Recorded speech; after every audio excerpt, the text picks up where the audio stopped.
Daddy was home when you left. You're right. Your sister was home when you left. You're right. Your brother was home when you left. You're right. The dog was home when you left. You're right. The cat was home when you left. You're right. The fish was home when you left. You're right. Your mommy, your daddy, your brother, your sister, the dog, the cat, the fish was home when you left. You're right. And that's the reason you left. You're right. The day I left. The day I left. My mama cried. My mama cried. She thought that I She thought that would surely die. I would surely die. Life is not easy. It is not. Don't try to make it that way. Life's not fair. It never was. It isn't now, and it won't ever be. Do not fall into the trap, the entitlement trap, of feeling like you're a victim. You are not. Get over it and get on with things. The sooner that we become less impressed with our life, with our accomplishments, with our career, with whatever that prospect is in front of us, the sooner we become less impressed and more involved with that and these things, the sooner we get a whole lot better at doing it.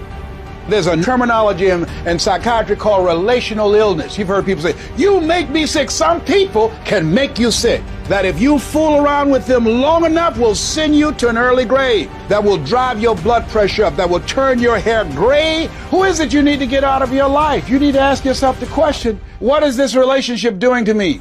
Might be your spouse. Might be your children, might be friends, might be your job making you sick, stressing you out. And you being a volunteer victim, are you willing to die for it?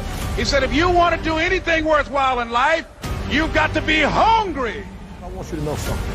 That the bigger your dream is, I want you to understand the harder the grind. I'm not bringing you a fairy tale. What I am telling you is that if you're willing to go beast mode, you can have whatever you want. I'm a living example.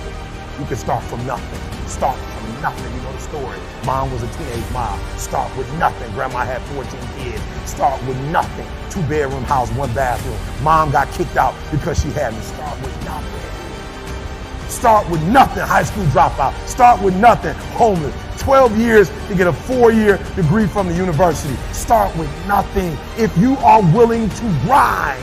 Notice when I said beast mode now, I'm not talking about the lion. When I talk about beast mode now, I'm talking about the ant that's very small, but that can probably lift 100 times his weight. I'm saying that some of you in this room, you might not be a lion yet. Some of you in this room, you might be an ant. You might have small beginnings. You might not have a lot of money. You might not have a lot of resources, but there's no excuse. You said, E.T., I'm not that lion. You might be the ant, and the ant has very little, but he's determined. He's strong. He has a dream and a goal, and he'll do whatever it takes. And I need you to understand that the bigger your dream is, the earlier you're going to have to get up.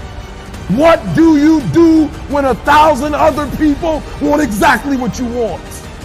What do you do when you're not the only one that wants to make $1 million in your company? You're not the only one that wants to be the president. You're not the only one that wants to be the CEO. What if you're not the only one that wants what you want? What if there are thousands of other people who want what you want? You have to outwork them. You got to outgrind them. You got to get up earlier. You got to stay up later. You got to execute, and you got to go from 70.